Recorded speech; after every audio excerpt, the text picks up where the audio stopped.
NCERT 12 Physics Exercise 9.23. At what distance should the lens be held from the card sheet in exercise 9.22 in order to view a square distinctly with the maximum possible magnifying power? What is the magnification in this case? So last question எப்படி இருக்கும்னா ஒரு square ஷீட்டை குட்டி குட்டியாக பிரிச்சிருப்பாங்க. அதில் ஒரு square ஷீட்டோட ஒரு distance 9 சென்டிமீட்டரில் நான் ஒரு கான்வெக்ஸ் லென்ஸ் வழியாக பார்க்குறேன். அந்த கான்வெக்ஸ் லென்ஸோட ஃபோக்கல் லென்த் வந்து 10 சென்டிமீட்டர். இதுதான் கொஸ்டின், சரியா? இப்போ என்ன கேட்குறாங்க, what is the distance should the lens be held from the card sheet? இந்த ஷீட்லேருந்து இந்த டிஸ்டன்ஸ் யூ வந்து என்னவாக இருக்கணும், எப்போ மேக்ஸிமம் பாசிபிள் மேக்னிஃபைங் பவரில் இருக்கிறது. அதாவது யூ என்னவாக இருக்கணும், வென் வி எப்போவா இருக்கும்போது வி வந்து 25 சென்டிமீட்டராக இருக்கும்போது எவ்வளோ. இது என்னன்னு சொல்கிறேன், ஏன் வி வந்து 25 சென்டிமீட்டர் எடுத்தேன்னு.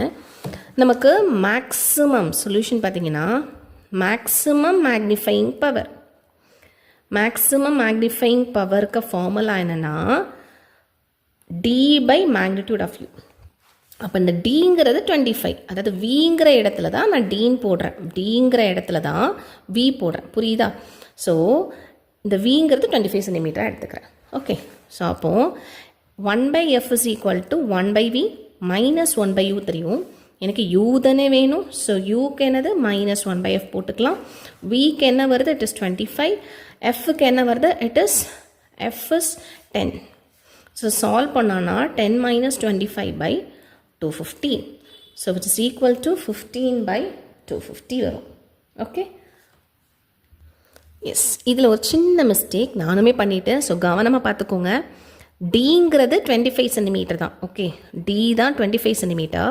பட் வி நமக்கு எங்கே கிடைக்கணும், இதே இடத்துல தான் கிடைக்கணும், இதே இடத்துல தான் கிடைக்கணும். ஸோ விங்கிறத -25 சென்டிமீட்டர்னு எடுத்துக்கணும். ஓகே, ஸோ சாரி, நானுமே மிஸ்டேக் பண்ணிட்டேன். ஸோ -25. ஓகே, ஸோ மைனஸுங்கிற போது எல்லாமே காமனாகவே மைனஸ்ன்னு வந்துடும். ஸோ இங்கே என்ன ஆகும், இட் இஸ் 35 வருமா? எஸ், 35 -35/250 ஆகும். ஓகே, தலைகீழியாக போடுறோம். 250/35ன்னு போடணும். ஓகே, இதை சால்வ் பண்ணனா 50/7 -50/7 -50/7க்கு நமக்கு என்ன ஆன்சர் கிடச்சிருக்குன்னா -7.14 சென்டிமீட்டர். ஸோ யூ டிஸ்டன்ஸ் கண்டுபிடிச்சாச்சு. Okay, so next question, what is the magnification in this case? Magnification அப்போ ஈஸி தான். மேக்னிஃபிகேஷன் ஃபார்முலா நமக்கு என்ன தெரியும், v/u. v நமக்கு தெரிஞ்சிச்சு என்னது, இட் இஸ் 25 தான். பட் என்ன சொல்லணும், -25 போடணும். யூங்கிறதுக்கு -7.14.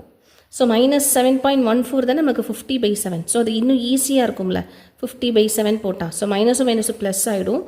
25ம் 50யும் கேன்சல் பண்ணோம்னா 10 வரும், இது 2 வரும். Okay, so which is equal to 7/2. So 7/2 என்னது, இட் இஸ் 3.5. ஸோ இந்த ஆன்சர் வந்து 3.5. இப்போது சி கொஸ்டின் பார்க்கலாம். Is the magnification equal to magnifying power in this case? So ரெண்டு விதமாக இது வந்து மேக்னிஃபைங் பவர்க்குள்ளது. ஓகே, ஸோ ரெண்டு கேஸ் என்னது, D max which is equal to d/u minimum. இதுதான் நமக்கு ஃபார்முலா. அதாவது D by magnitude of U. Okay, இப்போ டி மேக்ஸ் என்னங்கிறத பார்க்கலாமா? ஸோ டி மேக்ஸ் தான் நம்ம என்ன பார்த்தோம், இதுதான். ஏன்னா டிக்குள்ள வேல்யூ 25 வச்சு பண்ணியிருக்கோம். ஓகே, இதுதான் என்னது 25/7.14. அதுதான் நமக்கு 3.5 கிடச்சிருக்கு.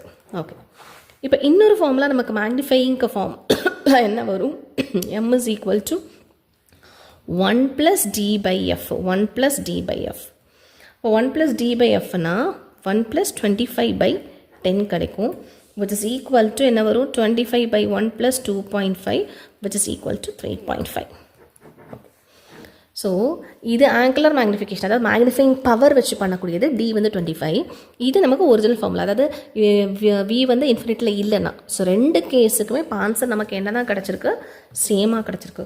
So answer is what, yes, both magnification. Yes, both magnifications are same. ஏன் சேமாக கிடச்சிருக்கு, இமேஜ் டிஸ்டன்ஸ் வந்து எப்படி இருக்குது, இஸ் அட்லீஸ்ட் 25 சென்டிமீட்டராக இருக்கிறதுனால எனக்கு இது கிடச்சிருக்கு. ஓகேவா?